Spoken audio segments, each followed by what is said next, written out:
Hi అండి, అందరికీ నమస్తే. నేను మీ Rekha. Welcome to Rekha cutie mini blogs.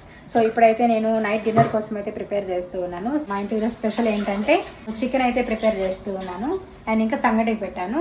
చాలామంది సంగటి ఎలా చేయాలక్క అని చెప్పి అయితే కమెంట్స్లో పెడుతూ ఉన్నారు. సో సంగటి ఎలా చేయాలని చెప్పి అయితే ఒక షార్ట్ వీడియో ప్రిపేర్ చేస్తూ ఉన్నానండి ఈరోజు అయితే.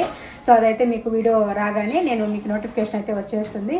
సో సంగటి ఎలా చేయాలని చెప్పేసి అయితే చూసి నేర్చుకొని అయితే మీరు కూడా ట్రై చేసేసేయండి. అండ్ ఇంట్లో వాళ్ళకి ప్రేమగా మనం వండి పెడితే వాళ్ళు తిని మంచిగా ఉందంటే ఇంక దానికి మించిన హ్యాపీనెస్ వేరే ఉండదు కదా. సో అలా అనమాట. మా ఆయన చూసారా ఒక రియాక్షన్ ఇస్తూ ఉన్నాడు ఓ అని చెప్పి. చికెన్కి ఇప్పుడే మసాలా అయితే వేసాను ఫ్రెండ్స్. కొత్తలాడుతూ ఉంది. ఇదిగోండి మసాలా వేసి బాగా ఉడికిస్తూ ఉన్నాను. అప్పుడు చికెన్ ముక్కలకి బాగా మసాలా పడుతుంది. సో ఇలా అయిన తర్వాత ఇందులోకి మళ్ళీ ధనియాల పొడి, మిరప్పొడి అయితే వేసుకుందాం. ఇదనమాట ఈరోజు మా డిన్నర్ స్పెషల్ అయితేను. తప్పకుండా చూడండి, పెడతాను. సో సంగటి ఎలా ప్రిపేర్ చేయాలని చెప్పి. Bye friends.